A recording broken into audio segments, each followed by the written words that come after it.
Welcome to Below the Line Media. This is the movie and TV news podcast. I'm joined by my co-host, Garth Lewis. How you doing, Garth? Yeah, good, mate. Yourself? I'm good. There's plenty to talk about. There's plenty going on at the moment. John Wick was released last week. Still have not seen it, but I'm hearing nothing but good things. What about you?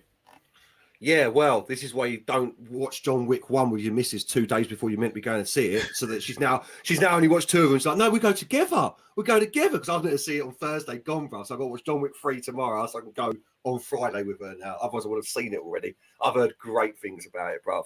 Nothing but spectacular things about it. So I'm hyped. The only bad thing I heard about it was Ben Shapiro going, yeah, some of the fight scenes last 20 minutes. And I'm like, oh, sweet, yeah, that's fully for me. Don't worry about that then. So... like when someone turns around and throws their manhood on the line by making statements like it's a whinge, like saying that fight scenes are lasting 20 minutes, like it's a bad thing. Like you've lost the man card. Yeah, man, that's one man point down, man. That's one man point down. Yeah, and people make turn around about. It's like so boring after about 10 minutes, just these nameless men just running at John Wick as he beats him to death. I was like, yeah, that sounds like my film. I'm fully Nameless men. Oh, what do you want them named as they come along? Mike, John, like, come on, bro. We don't need to know their names. We don't need to know that because we're going to grow attached. When you send a pig to the slaughter, you don't name your pet, do you? Never name them. Never name your pet. Never name your pet. All right, let's get to it. There's plenty to discuss tonight. We've got Guillermo del Toro's Frankenstein. We've got Gladiator 2. The news coming out of Gladiator 2 is just far too exciting for my liking. We're going to be going over the new movies that are out at the moment, TV news, what we've been watching recently, and some up-and-coming movies that are out at the moment. We're all going to cram that in the space of an hour. Trust me, we will get it in. All right, but the biggest news that we heard last week, Gladiator 2, the resurrection. Speaking of resurrections, when I heard that Denzel Washington was in Gladiator 2, I was harder than Maximus's sword, mate.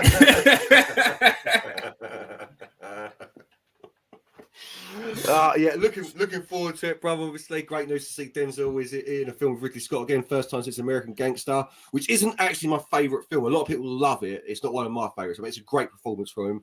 Can't wait to get back into that world. I'm a little disappointed. We'll get into. I'm sure you're going to talk about the original script because I wanted to see more Maximus, but obviously Maximus ain't in this. But so yeah, take it away with what was the original. Yeah, look. I only found this out. I only found this out recently. But the original script was going to be that Maximus, because we all know he dies. But when he gets to the gods say it is not your time, and they send him back. We spoke about this. What were your thoughts on that? Initially, like I said to you, look, I'm well into the mythology stuff. It is not a story for Gladiator, but I was fully on board with that story. I could watch that story again, but not for a Gladiator sequel. You know, I mean, it can't. Yeah. It'd be too ludicrous. Gladiator for me, it's one of the few films I've got 5 out of 5 on Letterboxd. Like, it's a masterpiece in my opinion, close to a perfect film. It was the germ for my love for Russell Crowe as one of the greatest actors of all time, which we'll get into when we talk about his latest film coming out, which looks utter tosh, but I'm still looking forward to it. So, The Pope's Exorcist. The Pope's Exorcist, yeah. Yeah. With the worst accent I've ever heard, but still, listen, you're not getting away with that script, especially like how ludicrous it was. It weren't just he goes and meets the gods and tells him it's not their time. It's not his time. He has to go back. He has to perform tasks for the 6 Roman gods in Elysium. It was all going to be like proper underworld stuff, you know what I mean? Like Roman underworld stuff. So no, can't worry. What I've heard about the new one though sounds decent, mate. I don't know what you've heard in like plot wise for it. Yeah, I haven't heard too much plot wise. It very much seems like they're pulling the cast together. As we've seen Denzel Washington, but for anyone that's a fan of Ordinary People or After Sun, Paul Mescal, absolutely outstanding actor. It'd be interesting to see a different side of Paul Mescal, because anyone that's watched any of those programs, they would have seen that he's a very kind of subdued character. He's always a quiet character. He plays someone that's always a little bit within themselves, a lot of layers to him. Now, I don't think you're getting away with that in Gladiator unless you're making it's a big character build, and there's a lot of story if he's going to be a really quiet character. So I can imagine him coming out of his shell and being a bit more action-packed than we've seen of Paul Mescal previously. Yeah, definitely gonna be more action-packed. From what I understand, this is going to center on Lucian, the young boy in the first one. I'll cheer for you, Spaniard. That one. Yes. Yeah. It's going to focus on him because there was always the little hint that was actually Maximus's son. Yes. Like, it was never overtly out there. It was also hinted that it was I can't think of the Emperor's names now, but Jail Queen Phoenix's son as well. So very, very weird. But yeah, it's going to focus on him and set in that time frame with another evil emperor. So I'm hoping it's Ridley Scott, one of the greatest directors of all time. So I'm hoping they put it together. Denzel's character is going to be very interesting. I've heard lots of people say that it might be I can never pronounce it. Imogen Houston's character from the first one. Okay. But I can't imagine that, because I would have thought they'd just bring him back if they're going to do that. You know what I mean? So up in the air at the moment. Yeah. So you're saying that Denzel's potentially going to play him instead? Yeah, that's what the rumors are. Yeah, but I can't see that, bro. I can't see it. So, like you said, why wouldn't you just bring him back? Yeah. I mean, he's just done Shazam, and he. So it's not like he's still relevant. I'd love to see them both in there. 100%, they've got both in there. So I'm hoping Denzel's just gonna. What I'm thinking is Denzel might be like what Oliver Reed was in the first one, a teacher. Exactly, that mentor, a teacher, but stern. You know what I mean? And let's face it, he's played that role 400 times. The Great Debaters, you know, Remember the Titans, which I only watched again the other day. Quick side note, still one of the greatest films ever made. Remember do you know what? Spectacular. I hear that come out your mouth quite a lot. But then I just see the film and I'm like, nah, he's not wrong though. He's not wrong. He's not wrong. You can have multiple greats, one of the greatest films of all time. Yeah, right. The goats. There's multiple goats. One of the greatest sports films of all time. We'll put it that way. Remember the Titans. Absolutely. So yeah, looking forward to it, man. Ridley Scott, excellent cast. Hopefully an excellent script. I don't think Ridley Scott's really made a bad film in many a year. His latest one, The Last Duel, I enjoyed immensely. I know a lot of people didn't, but I enjoyed it immensely. So nothing but hopefulness with that, Stuart. I don't know about yourself. Yeah, no, I'm excited. I love Gladiator. It's one of them films which you just watched. I think it was when we were still young enough to watch films back to back, to back to back, to back to back, where people would question you, like with tears running down their eyes. Like, I've watched this 4 times in a row. Please, you don't like it then? You don't like Gladiator? What's wrong with you? Because that's what I'm hearing. I'm hearing that you don't want to watch That's all I heard. That's all I heard is that you don't like this film. It is what it is. It is what it is. Yeah. We get rid of the weak. So yeah. All right. Next up, Guillermo del Toro will be directing Frankenstein. This is one that you're not too. It's not that you're not bothered about it. It's not really sparked your interest as much as it has mine. No. In fact, from that face, that says not at all. No. Wait. What are the reasonings behind it? Is it because there's not been a decent Frankenstein in a long time? Or that's one which is unfair. No, I mean, obviously Boris Karloff back in the day, great Frankenstein. Like, obviously, you're talking Hammer horror era. I didn't like the 94 Mary Shelley's Frankenstein with Robert De Niro. It's probably one of the darker ones, though, wasn't it? It was decent-ish. I didn't mind it, but it's not great. Victor Frankenstein, awful. I Frankenstein, awful. I just think it's a very hard piece of source material to tackle Frankenstein. But if anyone's going to be able to do it properly and mind-blowingly, it's the master of modern horror, Guillermo del Toro. So and it's got Andrew Garfield, Oscar Isaac, Mia Goth. they're lining up a solid cast, and if it's going to be, if you want to make a film any more weird, surreal, and off the beaten track, add Mia Goth to it, because she will take it in places which you will never ever think it's going to go.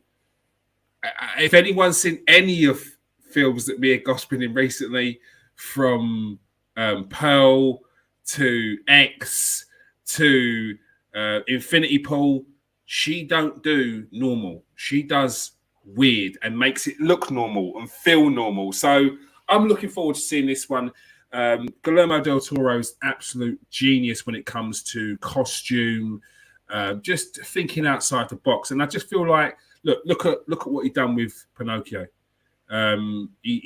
Pinocchio, yes, there was always a dark element to Pinocchio and a sadness which we never really got to until maybe the ending, once we feel that Geppetto is lost a son that he never quite had or got. But Guillermo del Toro took the Pinocchio off the bat heartbreaking to the end heartbreaking. So if anyone's going to be able to find a story amongst the standard shtick that you get with a Frankenstein story, it's Guillermo del Toro. Oh, 100%, man. And apparently he's been working on it for years as well. Oh, because if it's a passion project, this is what I'm saying. He's worked with monsters, and not only that, Frankenstein, the story, it's such a tragedy anyway. It's right up his alley. It's not that I'm not excited for it, but do you want a quick hot take? Go on. I'm not that impressed with Mia Goth, bruv. Like, I know she's hot shit. I know she's hot shit at the moment, but she's just another scream queen to me. I don't think she's the amazing actor that everyone else is saying that she is. I need to see her in something other than weird horror before I start throwing. Like, she's not bad, but she's nowhere near the way people are talking about her at the moment. Like, she's this amazing actress. Like, she's the best thing out there. At the moment, she's a scream queen to me. And that's not taking anything away from her. It's just she's done the same, very similar roles time and time. Yes. Time and time again. I would say she is the queen of horror at the moment. Scream queen, yeah. No, I agree with that. But I also think she's got a lot of strings to her bow, from what I've seen. And that's more so on the basis that, in general, from what I've seen, the Scream Queens, yes, they're great actors, but I feel like I'm seeing a little bit different from her. That's all I'd say. That's all I'd say. I'm saying that, and I really enjoyed her. Pearl, is that, or was it X? Which one did I say? I saw the one where she's not set in the 30s, so whichever one it was. X, I saw X, not Pearl. Yeah. Which decent. She was decent. That's what I mean. She's decent. She's just not. I'm seeing a lot. It's a bit like the what's the other the one in Scream, Jenna Ortega. Like the way everyone's talking about her at the moment as well. And it's like, yeah, look, she's all right. Just another Scream Queen though. Like I need to see more from them before I start laying down you're a really great actress. Yeah, but you know what? I feel more, I think, how you feel about Mia Goth, that I feel like Jenna Ortega. I definitely see that. More. Because I think that she's a good actor. But I've not seen anything where I'm like blown away. I think Wednesday was a great character. I thought it was a great script. I thought that Jenna Ortega smashed it, but I feel like I could put many people in that role. I couldn't off the top of my head. I can't. I think that you could put someone else in that Wednesday role, and Wednesday still smashes it because the script is so tight. Yeah, like Go on. That's what I'm saying. That's all it is. Like, I'm not with both of them now. We're on both of them. I'm not saying they're bad actresses at all. I'm just need to see a little bit more range from them before I start saying that these are great actors. You know what I mean? That's all it is. So, but Mia Goth, if you're a horror fan, you are all over her at the moment. You're like, and fair play that she's making a career for herself. You know, a lot of great actors have made a career for themselves sticking to one genre. So, it's fair. I think it's fair. I don't think it's an unfair statement. It's not. It's not. It's a fair enough take, considering we've only pretty much seen her. No, she's done a couple of period dramas. I think she's done. Oh, is she really? I might have to give one of them a little eyebrow. I might have to give one of them a little watch then. I'll try and find it. I haven't seen it myself, but Shayla Booth was waxing lyrical about her performance in this period drama. Yeah, but I think it's his missus, so don't count. Oh, is it? yeah. So what do you think of your wife's performance? She's amazing. She's do you know what? Do you know what? Absolutely outstanding. Absolutely outstanding. Yeah. You've got to go home tonight, so he's saying nothing but good stuff.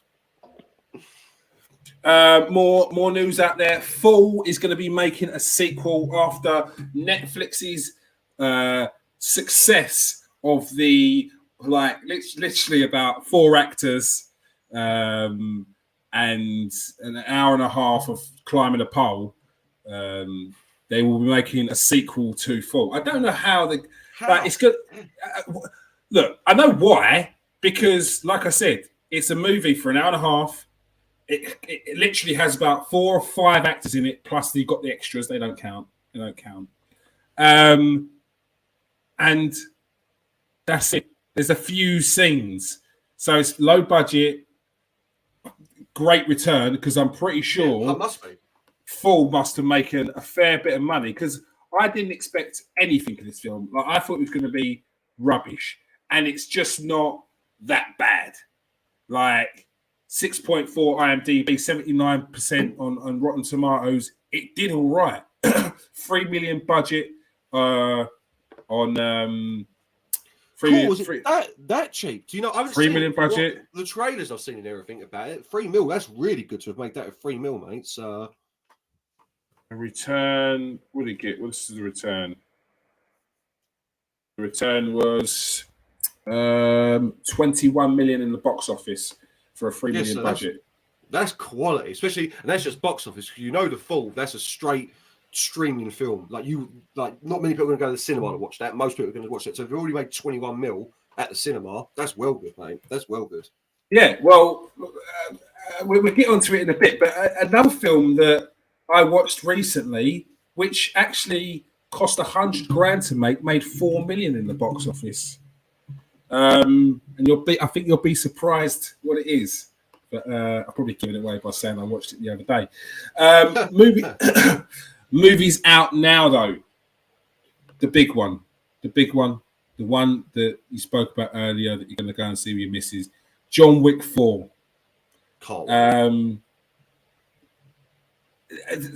Donnie Yen, Keanu Reeves, the list goes. Scott Adkins. Has anyone mentioned anything about Scott Adkins in the suit? Because I'm well excited to see it. But I didn't know about anything about Scott Adkins until I watched Day Shift.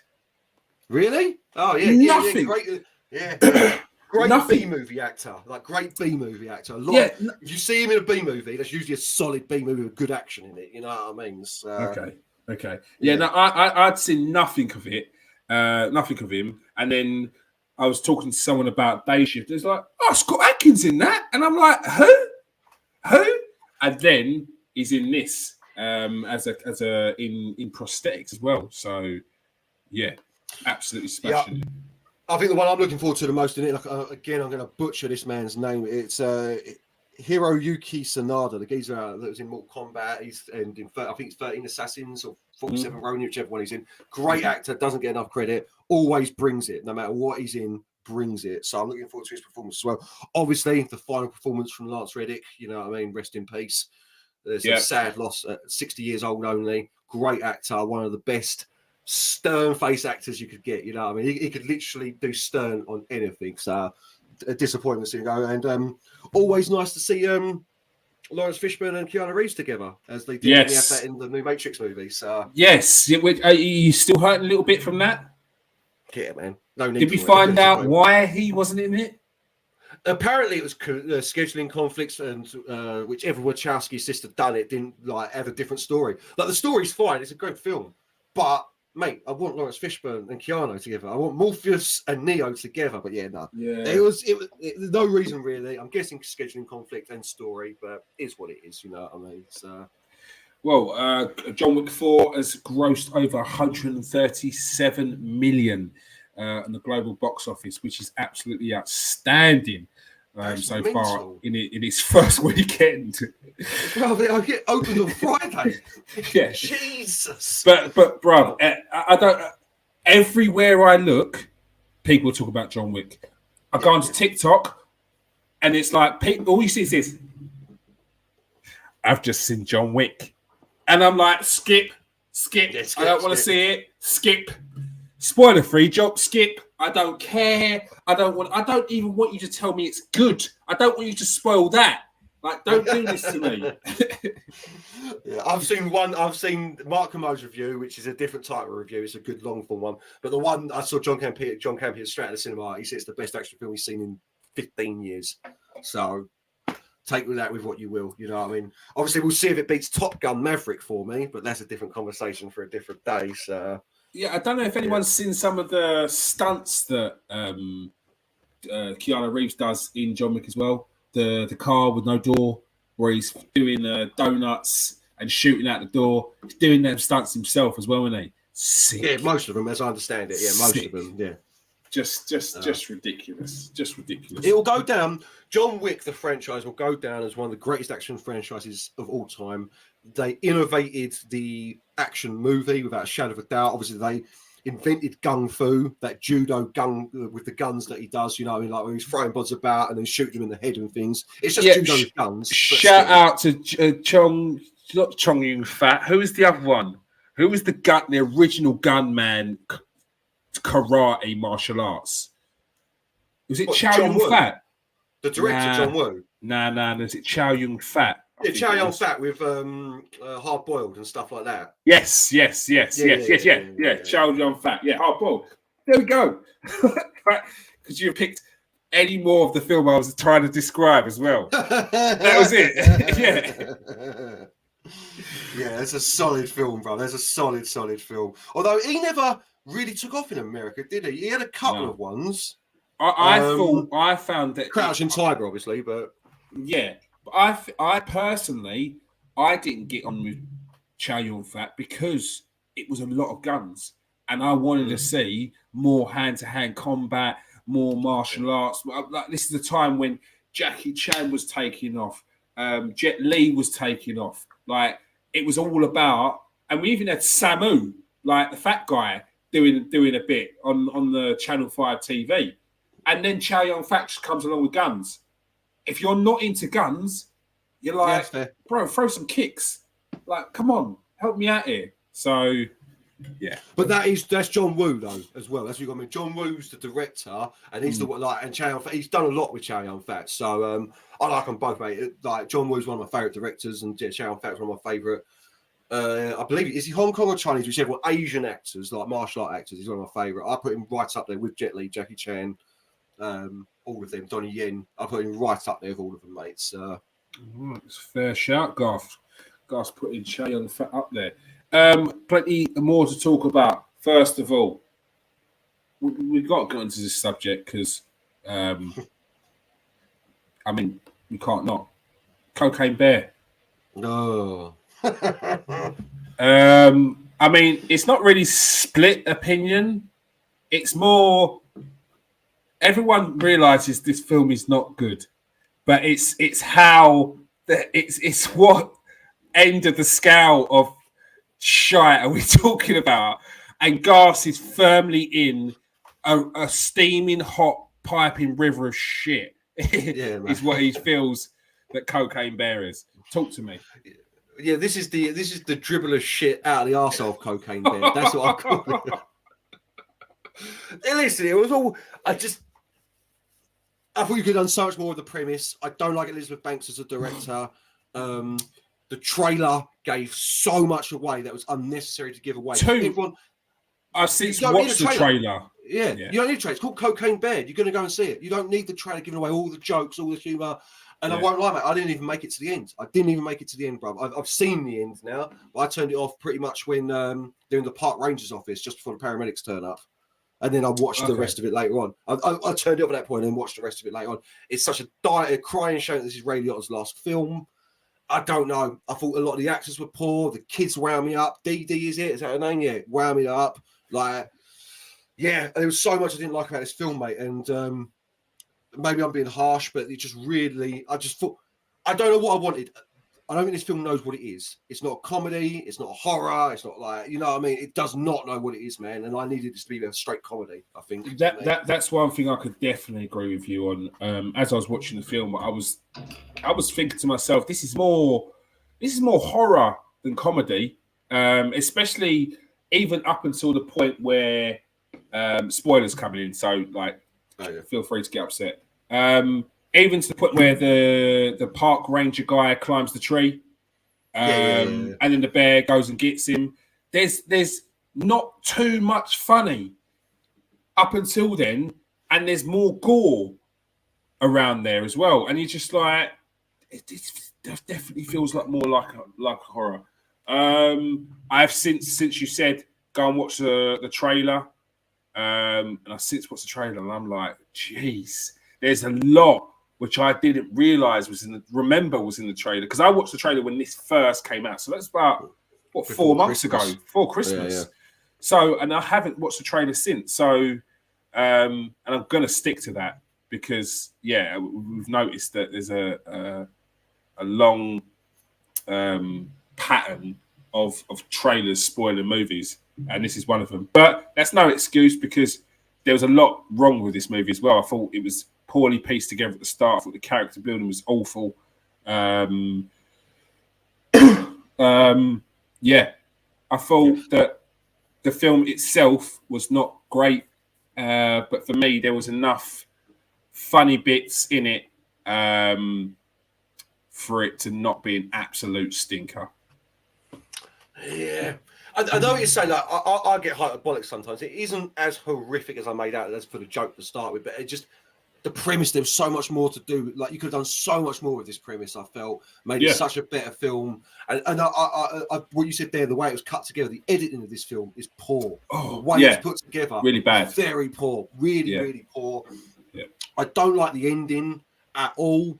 Someone shine a light on it as well. Like, come on. I know it's meant to be at night time. It's digital cameras now, but it's so dark, that ending. Like, I mean, literally, like, the lighting of it is so dark. Like, and I was like an old man here, but it was loud. It was dark. And it was wet. I want to go home. I sound like a congressman in America at the moment. Like, does TikTok take my internet? Did it turn my lights off?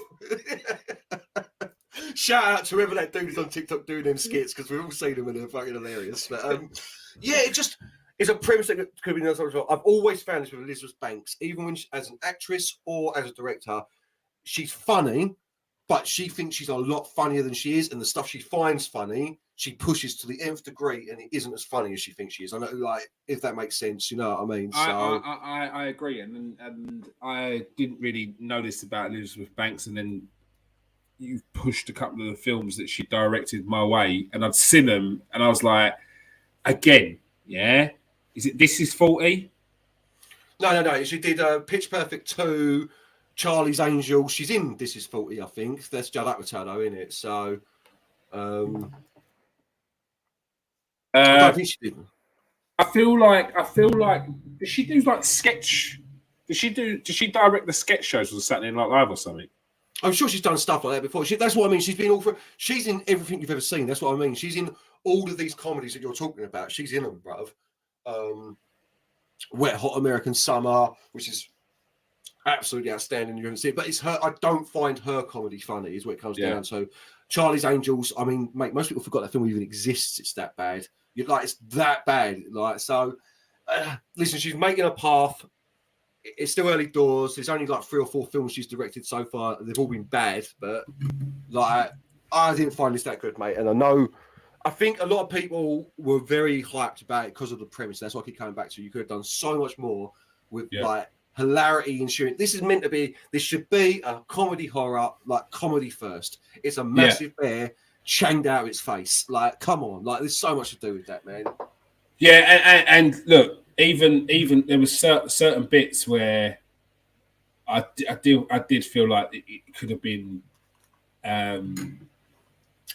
done so much better with regards to the bear.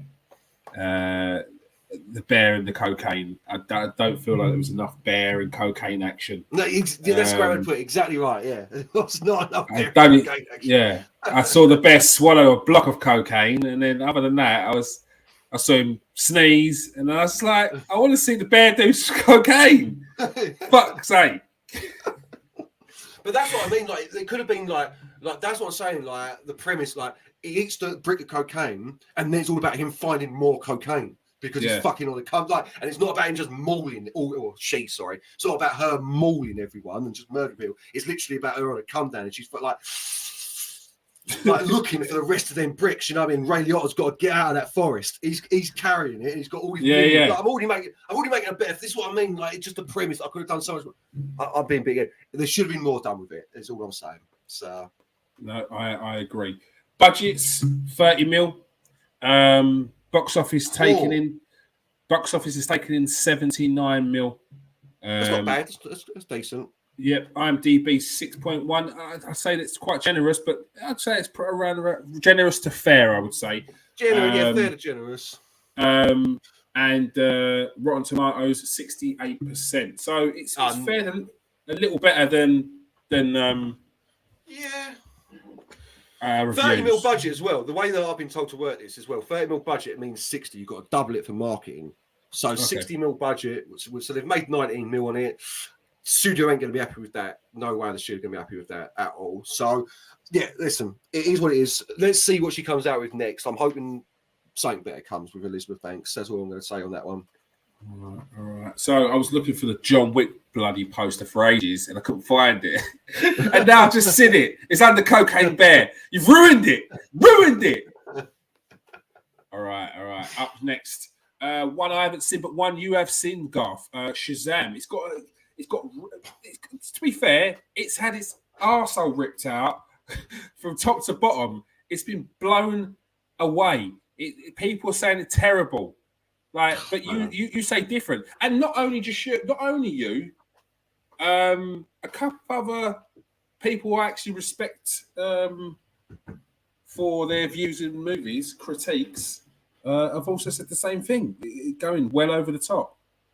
Yeah, listen, it's not a good film. Let's just get that out on the table straight away. This isn't spectacular by any stretch of the imagination. It's all right. But the way people are talking about it, like it's the worst superhero film ever made, period, ever, period. Like, it's ridiculous. It's all right. Period, ever, period, worst, period, film, period, ever. Like, come on now. This is people jumping on the bandwagon. Someone obviously said it was shit and someone else said it and then everyone's jumped on it. It is all right. It is not awful by any stretch of the imagination. I had fun with it. It's nowhere near as good as the first one, which I thought was really good. But again, I thought it was really good, the first one. As you can see in the bottom there, the Shazam, you don't need them in it all the time. Like, that's a little bit too much for me as well. All of the other Shazam. But no, I've got no idea the hate about this film. I don't understand it. I can't reason why. I mean, what's the Rotten Tomatoes score on it at the moment?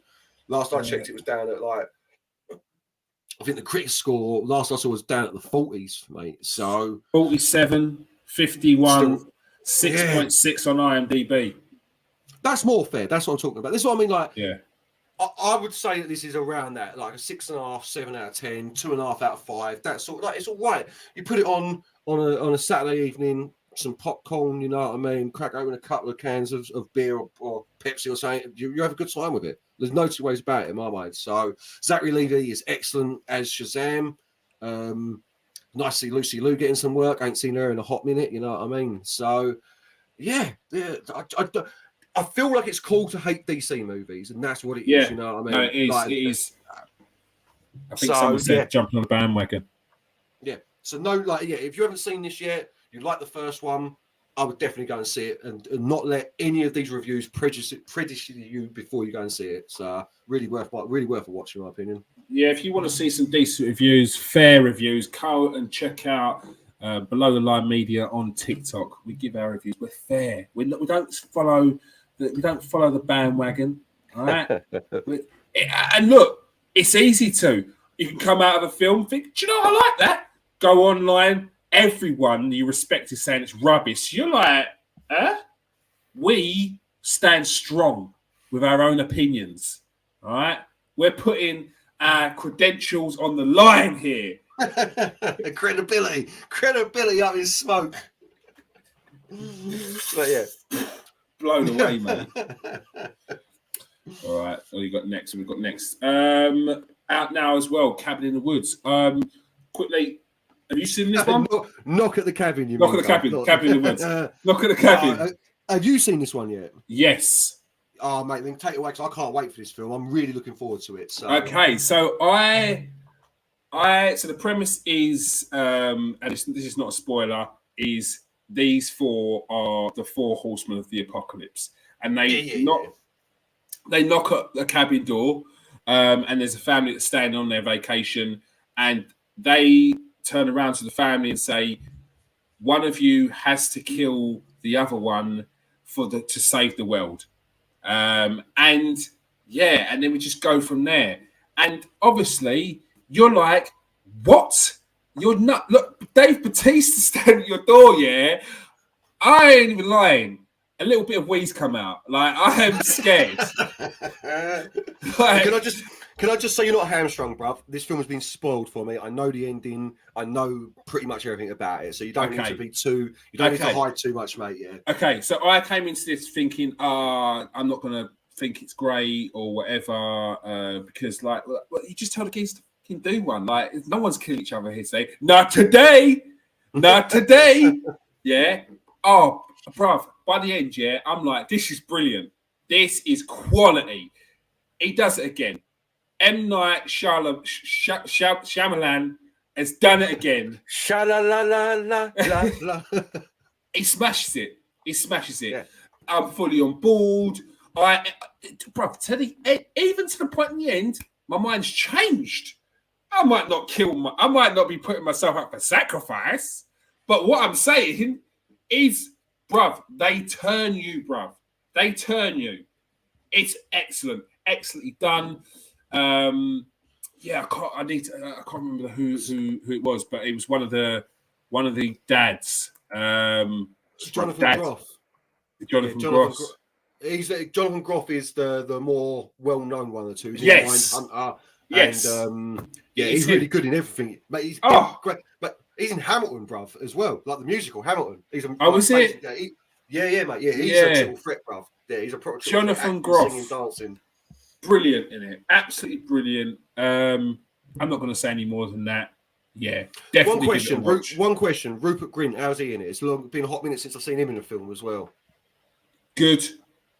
To the point for a second, it didn't even register it was him, and then I was like, it is. It's Rupert Grint. It's very good. The other one, Ron Weasley. Weasley, that's it. Ron Weasley. He's good in it. Solid American as well. He's American in it, and don't he play like a Southern American as well, like proper, Southern American, deep redneck, South, he plays a redneck, and he's good. He's good. So I'd fully recommend that one. Yeah, I'm definitely going to be giving that a watch. Next up, we spoke about this one earlier. Mia Goth and Alexander Skarsgård in Infinity Pool. Brendan Cronenberg. Just son of David Cronenberg. Cronenberg. And if I'm honest, he must have sunk about 20 Cronenbergs while writing this and making it, because it is out there, like random. The acting from Mia Goth and Alexander Skarsgård's excellent, and I'd say especially Alexander Skarsgård gets very deep into his character. Lots of twists and turns. For me, it felt at points where where is this going? What is this even about? What's the point in this? It kind of pulls itself together, but be open-minded. I'm sure you'll get something from it. Like I said in my review, this has left me intrigued to see what else Brendan Cronenberg can do. Because if it's more of this, then I'm probably going to steer away until I hear someone say, "Watch this." But if it's something slightly, I'd probably even say mainstream. I don't want to say it, but something slightly throwing a little bit of mainstream in there, and I think we've got it. Because this is very left field, and there'd be a lot of people that'd be like, "What the hell is this?" Yeah, that's like his old man's early work, though. You know what I mean? So this is what I'm saying. It sounds, I haven't watched it from what you said. It sounds very similar to his old man's sort of early work, man. So, and David Cronenberg, History of Violence, Eastern Promises, a couple of my favourite films. Period. So, History of Violence is one of my favourite films. Yeah, both excellent. Next up, Missing. Probably one of the most ludicrous. Like not ludicrous, but mum goes on holiday, on vacation, and then her daughter's meant to pick her up from the airport, and the mum doesn't turn up at the airport. This movie, it's making out it's something, and it's something different, and because it's the something different, it doesn't work. It doesn't work. Because it doesn't make sense. It doesn't make sense because the situation the mum was in, she wouldn't have got herself in the situation to go missing. Let's put it that way. Contrivances in the script to make the movie work. Is this the one that's all done through the computer screen as well? I hate this sort of movie. And that was a problem for me as well, because you take away a lot of suspense. Unless you're going to do the panned out, you're seeing him or her walking in on another camera while you're doing something, which is that gets very boring very quickly. Like that's the standard. You can see one camera of them doing something, and you're on the other camera, and you'll know what's going to happen. That tension can only build, like, you can do that once. So I do feel like for a suspense this kind of film, you missed the mark because you've gone down the route of looking through the lens or looking through the camera or that kind of stuff. So I think they've done it. There is one film that's meant to be good about it, and then it's just a bit like Blair Witch Project. Then everything was like found footage. One film did this well, and that they're all doing it. It's just not for me because let me ask you this though: would this be more for the generation behind us, like the teenagers and 20s now? You know what I mean? Would you have more fun with this film if you were fully involved in this sort of social media scene? Well, I would say yes, because let's just go to IMDb. 7.2 out of 10. Rotten Tomatoes. Really? 87% on Rotten Tomatoes. On critic score, 67%. But I can't get away from. Are you going to watch this? No. All right, spoilers coming. Yeah. So basically, mum goes missing. Yeah. Her boyfriend, who she goes on holiday with, she met on an online dating site. She was previously, and you don't find this out to the end of the film, the dad, who the original dad at the start of the film, who we think doesn't die. He's in prison because he's domestic violence. Yeah. She met her new boyfriend through a dating app. She ignored him for weeks, and then he kept on getting onto her. He kept on being, and her response was, "Oh, you're persistent, so I'm going to give you a chance." Bullshit. She's just been smashed around by her boyfriend, and you think persistence is going to be the thing that makes her feel comfortable. Absolute garbage. Absolute garbage. Then let's get on to the fact that she went missing. Yeah. So the FBI gets involved. Everyone gets involved. You think the FBI don't know when dad's coming out of prison? Get out of here. Get out of here. Come on, man. Contrivances in the script, yeah. Come on. As soon as I saw, I was like, that's alive. That's alive. Oh, what? Dad come out of prison and the FBI is chasing people in Colombia, shooting people up while dad's walking around out of prison. oh yeah, we had to change her name. Yes, you changed your name. Dad didn't change his name though, did he? And the police know that Dad beat you up and that he's in prison, and the day that he comes out, he could potentially go searching for you. So I tell you what, let's put 2 and 2 together, and I can tell you who and why she's gone missing. Absolute nonsense. Critics, sit down, take a look at yourself. 67%, 7 point what? 89%. Get in the bin, mate. Get in the bin. 89%. My God. The premise of this film was not good. The application of it, okay, look, give credit to the people that managed to put together a film looking for a phone, a webcam, and have people actually get to the end of it. Fair play to you. You got that. But nah, not for me. Not for me. All right. What we got next? Lufa Fallen Sun is out now. I've not seen it. You seen it, Garth? No, mate, not yet. But I've heard a lot of very mehness about it, like meh, like just meh. So, but then again, I did rewatch all of Lufa in preparation for it, and I won't lie, them last 2 seasons of Lufa are meh. You know what I mean? So, it is what it is, mate. Okay, I will watch it here. Hammering Lufa. No one heard me hammer Lufa, mate. You yourself was my boy. You know what I'm saying? Like let's not get it twisted here, mate. Whoa. I will leave the pod. Yeah, let's not get it twisted there, just in case he listens. I don't. But no, I've heard a lot. I've heard not that it's bad, not that it's good. You know what I mean? Just pure down the line, meh. But I will watch it. I think it was foolish of me to watch 5 seasons of Lufa inside 2 weeks.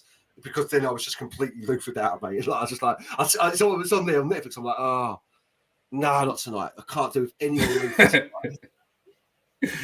All right. If you are watching, make sure you hit that subscribe button. Make sure you hit that like and join us in the comment section. Come on, don't be shy. If you've watched any of the films or TV shows that we've spoken about before, let us know what you thought. If you've watched John Wick, let us know what you thought. Don't tell us anything. Actually, don't even mention. I don't even know. I got excited. I got excited. All right. I shouldn't have mentioned it. I shouldn't have mentioned it. I don't mean it. Tell me nothing. Tell me nada. All right. Let's get on to the TV shows. We're coming towards the end of the show now, people. The TV shows are coming. This one. All right.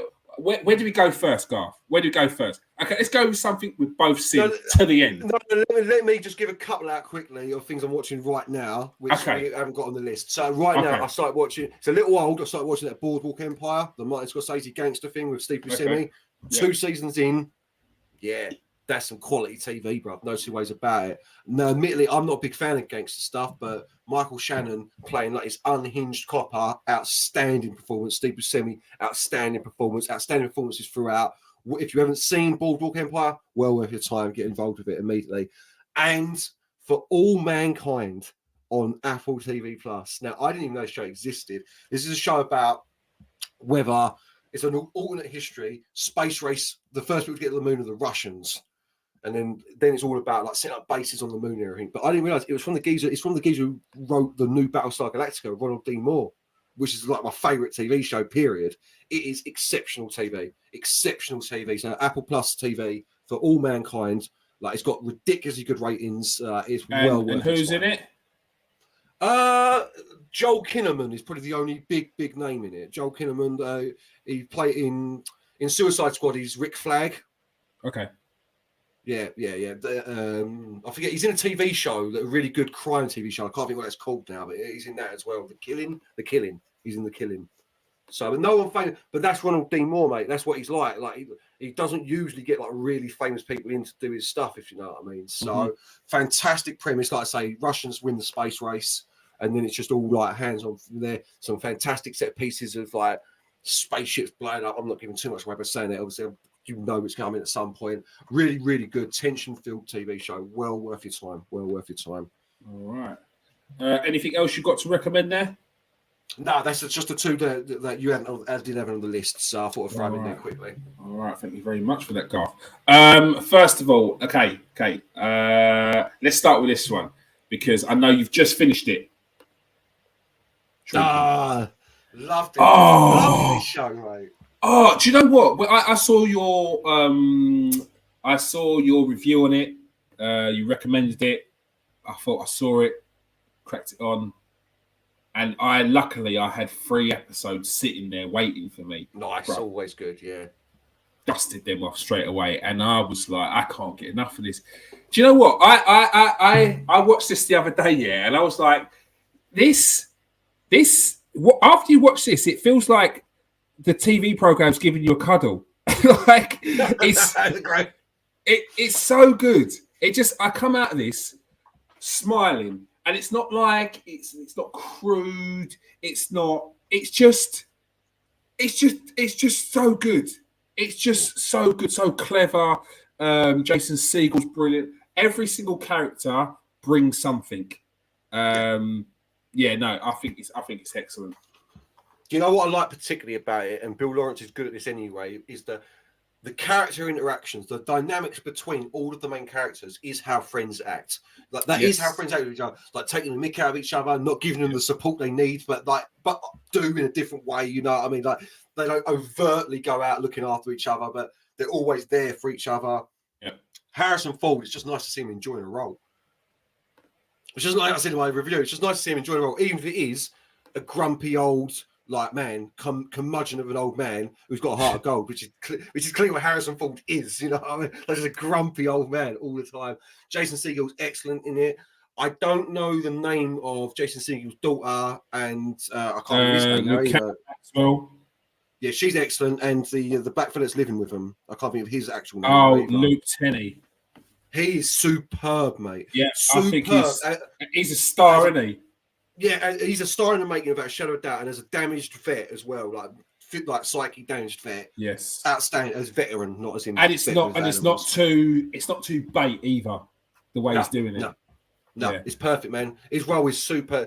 Everyone's role, even the neighbour. Jessica Williams. Shout out Jessica Williams. Is that the other shrink? Because she's awesome, brother. She's awesome, mate. Brilliant. She's excellent. Yeah. Her chemistry with Jason Segel is outstanding. Outstanding.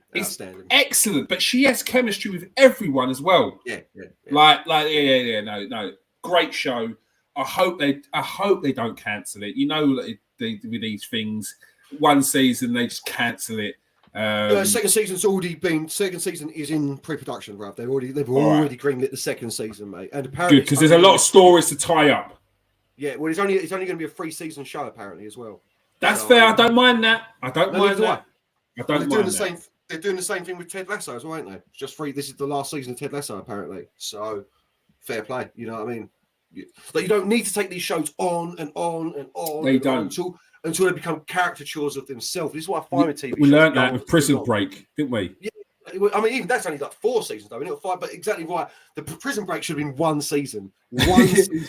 Because they break out of prison, that's it. And then you got to start getting them back into prison and all this nonsense. But yeah, a lot of shows, man, like they go on and on. Something like, I don't know, How I Met Your Mother. And it just becomes ludicrous and more ludicrous. And these characters that were one thing when they started are completely the opposite by the time you finished, man. You know what I mean? So, yeah, Shrinking, one of the best TV shows out there right now. No two ways about it. Another one that's going to compete with that, but not even like it shouldn't even compete. It just wants to sit next to it like a bodyguard of a bigger brother. Your Honor, this honestly, and it's not just these; it's these two. Oh, if I was 15, I would have a poster up of these two on my wall, and people would be questioning what's going on in my life. While I've got 2 middle-aged men looking grumpy on my wall. But honestly, these two are right for me. They are the best on TV at the moment. Absolutely outstanding. To have a villain that in the end you want to be a good guy. To have a villain where he's got so complex, so many layers, and you just feel like there's a good in him that you don't even. I'm ignoring the bad stuff he's doing in the end. That's how good he was. Jimmy Baxter is outstanding in this. and so is Michael Desiano. Yeah, well, what's his name? Michael Stolberg.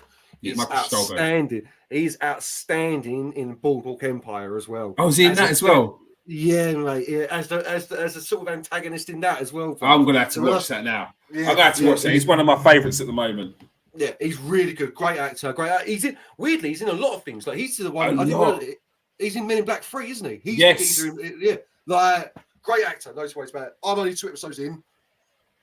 And the reason I'm only 2 episodes in is because I'm second episode. I was like, nah, I'm stopping this. I'm going to watch this on a binge. I'm going to have a whole weekend and I'm going through this. Because those first 2 episodes were tension-filled. Just the first episode. The first one. Bits like where he's hiding, like where he's picking up all the clothes from his kid. Like where they just obviously got blood all over it and trying to hide the crime. And then the detective's just asking him questions about the car. And you're like, oh, bruv, like, mate, you ain't thought this through, bruv. You ain't thought this through. Like, why is the car? How did he get in with no keys? Oh, I leave it on the back wheel. You know, yeah, but when your son driving, yeah, he does the same thing. It's just something we do as a family. And she's like, all right. I'm going to ignore that. Slightly sus. Yeah, it's like tension. That's why 2 episodes in, I can't wait to watch the rest of this. I really can't, man. So, and Bryan Cranston, what an actor. Yeah, he's what an actor. And if you haven't seen the homemade version of, I can't remember what it is. I want to say Shakespeare in Love or something, but Bryan Cranston, the homemade version of a Knight's Tale, is brilliant. He's brilliant. And then I think it's Gerard Dupin. Oh, what's his name? No, it's not. It's the Spanish guy. A Knight's Tale. Bryan Cranston. I'll send it to you, Garth. It's quality. It's quality. If anyone else hasn't seen it, go and watch it. Yeah, but great show so far. Definitely get on your honour as soon as you can. Definitely get on your honour. Okay, to start blitzing through this. I'm a big fan of Last of Us. You're not, though, Garth. No, you haven't even seen it, have you? Yeah, it's not that I'm not a big fan. I'm just not that interested in it, mate. Played the games, enjoyed the games. Yeah, just don't have the TV show in my life. Yeah, I completely understand. Garth is a massive game snob. With anyone that's watched the program has didn't play the game like me, as knows about these game snobs. Garth's one of them. Anyone that's watched the show and played the game, and you're telling me how it's exactly the same, you're all snobs. We all hate you. So shout out to people just watching this. Love Pedro Pascal and Bella Ramsey. She's absolutely smashing at the moment. Outstanding performances. Well, she was excellent. Yeah. She was in the worst witch. Is she in the worst witch? Is she? Yeah, she is the worst witch. Is she? Yeah. Is she old enough to be that? Did they read that? There's a new one. I was going to say, bro. The worst witch was on when we were like 10, bro. She ain't that old, mate. No. She's the worst witch. She's the worst witch. So yeah. Big shout out to Bella Ramsey. She's absolutely outstanding. Ted Lasso season 3.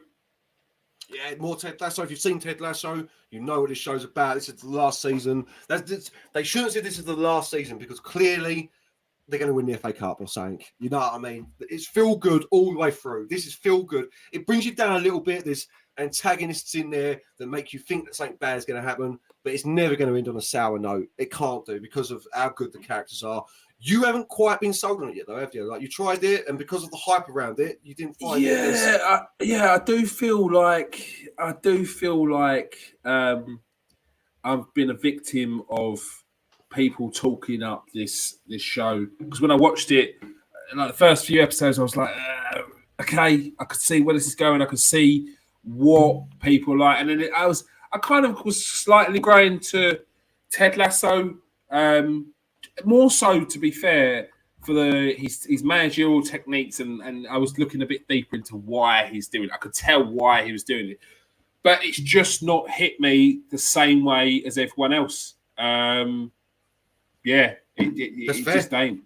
It just ain't. Yeah, it's fair, man. Yeah, I won't lie. It took me a long time to get into it because I think for people like us on this side though, when you're well into football like we are, some of it is very jarring. The football stuff is very jarring. No matter how charming it is, it ain't working. Like even the premise itself ain't happening. You know, because if you want to get technical, you can't just hire any old it needs UEFA badges and stuff to come and manage in the Premier League. You can't just come so. If you want to get really technical, I can understand. There's no two ways about it. And it took me a while to get into it, but the character himself is so endearing. Ted Lasso, all of them put together, so endearing. Every character in it is so endearing in the end that the charm it grabs a hold of you there, bruv, and you're like, yeah, I love this team, I love this character, I love the entire family. So there we go.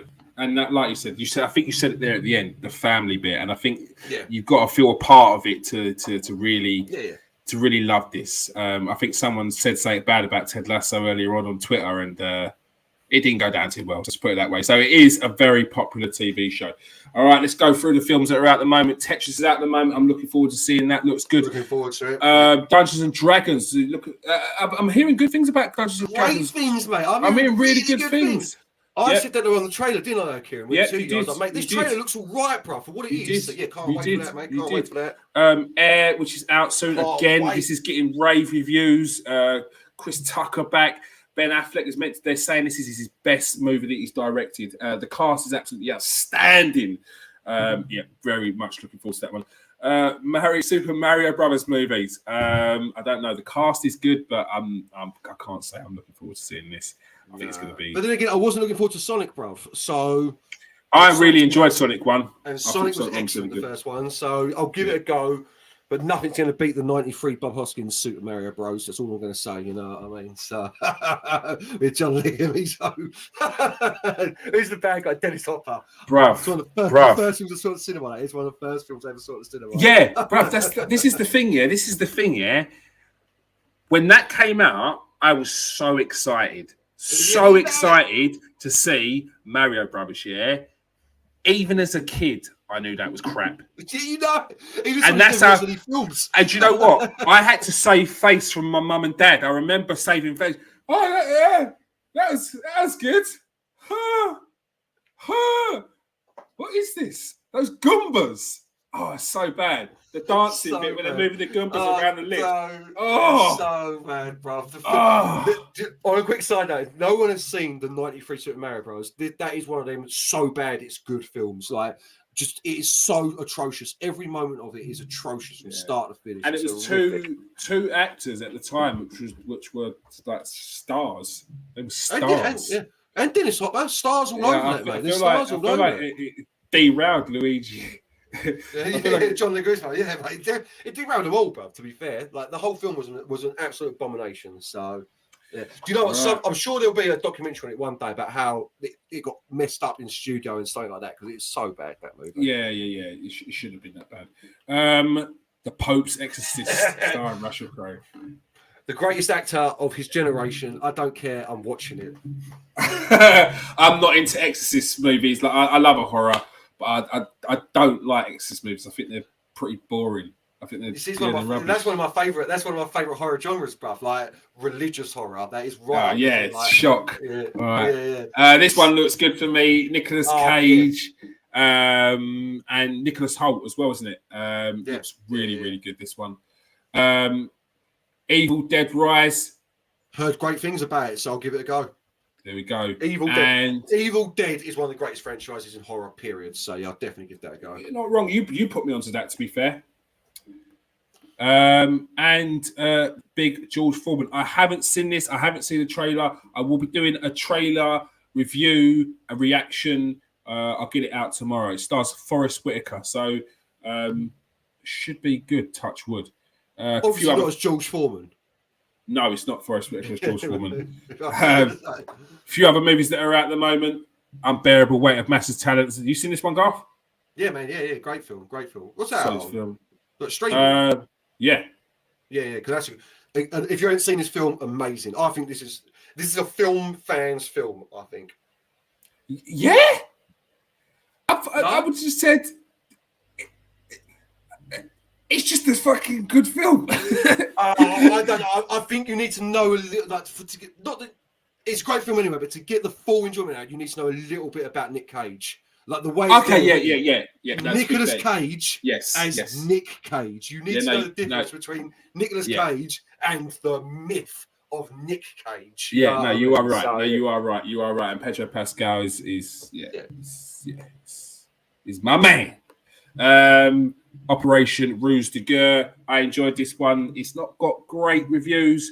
Look, if you like a simple action movie, give it a go. One that out of left field for me.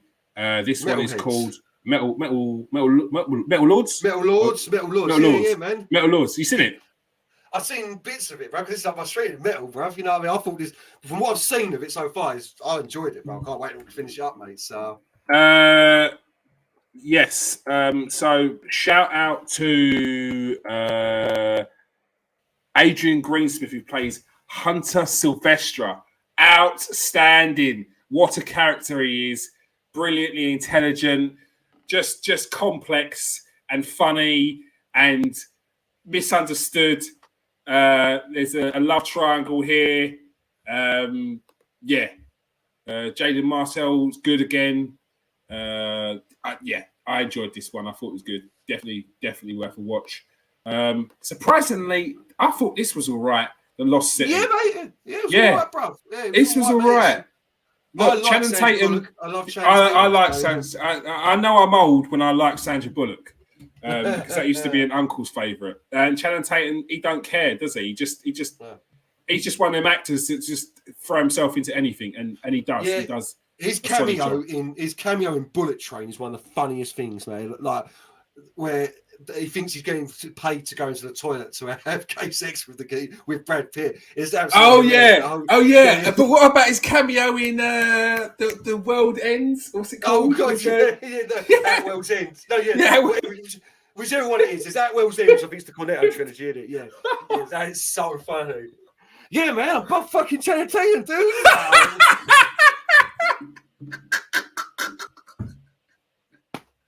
Yeah, man, he does all sorts of like fucking. Danny McBride makes that scene though. But funny, I'm talking to Brad Pitt. Brad Pitt's cameo in this film is excellent. To be quite honest with you, so, yes, it's well good actually. I totally forgot it's in it.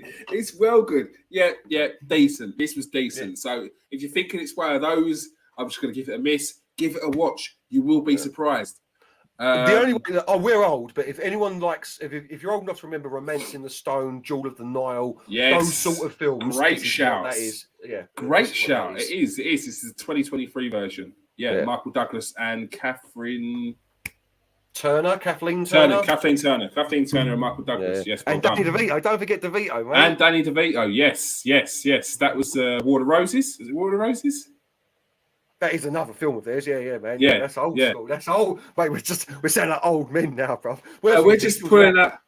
Go on. These films were out before we were born, bro. I know. These are movies our mums and dads told us to watch. Gradually, we did and kind of enjoyed them. Marlowe, for me, no. It was just a no. Bit stand up. Last three. Marlon Wayans. First 20 minutes decent, last 10 minutes decent. In between is just a story about how he used to fancy Jada Pinkett Smith, and it's pretty average, like just not funny at all. If you like your stories, Bert Kreischer, give it a watch. If you've got a spare an hour and a half and nothing to watch, I think you'll enjoy it. And this one was the one that actually surprised me. Apart from Marlon Wayans' little sister. All the rest of them are very, very funny. All in their own way. Some like kind of awkwardly funny. Some very dark. Definitely give it a watch. I do feel like Marlon Wayans is his turn at the moment. He's in a lot of stuff. He's about a lot. He's about a lot. But doing actual discussions about his life and how he went his own way. You put me onto that scary movie thing where it was like, they took it from us, but they didn't have the magic. And they didn't. And you could tell. And you could tell. Because I didn't. Formula. That's what you kept saying. The formula. Didn't have the formula. Yeah. Yeah. And you can tell. Anyone that's a fan of the Wayans brothers, the family is absolutely ridiculous. They are. The record they've got of films is outstanding. Is on a different level. Very high achievers. And he was always taking the mick out of his brothers, which is funny because if you watch them and sing them, you'll know. The voices he does of each the voices, little brother. Oh, it is. And the squinty voice as well. Yeah. They're not perfect impersonations, but it's that. It's everything else that goes with it. Yeah, it's the face. Like, you know. And you know which one it is as well. Yeah, you know which one it is. Without a shadow of a doubt. Yeah, no, he does it well.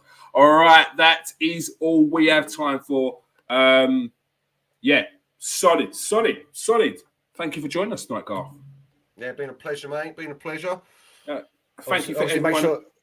I was going to give the old. Make sure everyone come over and find us. Your turn to do the outro. This is on you. My guy. I thought I'd take a bit of initiative. Make sure everyone come and follow us over on TikTok. Below the line. Come and see us on Twitter. Why it's still available.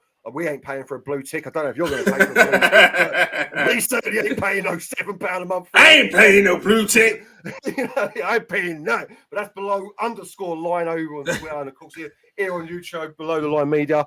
We've got daily content, usually at least 2 TikToks going up every day. Everything else, all the news coming from movie and TV shows.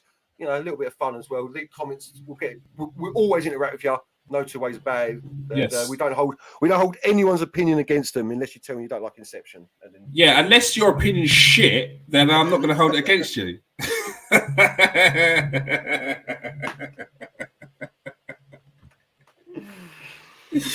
All right. On that note, our 2 subs have unsubbed. Bro, that's me and you though. So what the hell's that? All right. Thank you for joining us. And we will try and get out more YouTube content. Lives are the easiest thing. I ain't got to do no chopping and editing on that as well. So I'm happy to do those. Again, especially if Congress decides that TikTok's no longer allowed in America. Yeah. You will definitely be hearing from us more often. YouTube, we're going to be TikTok famous because they won't have a choice. Because they're going to lose 150 million followers. Oh God, TikTok will die on its arse. They better start making everyone famous on that app once if it gets banned in America. I tell you that now. Yeah, you know. All right, peace out, people. Stay safe and wash your hands.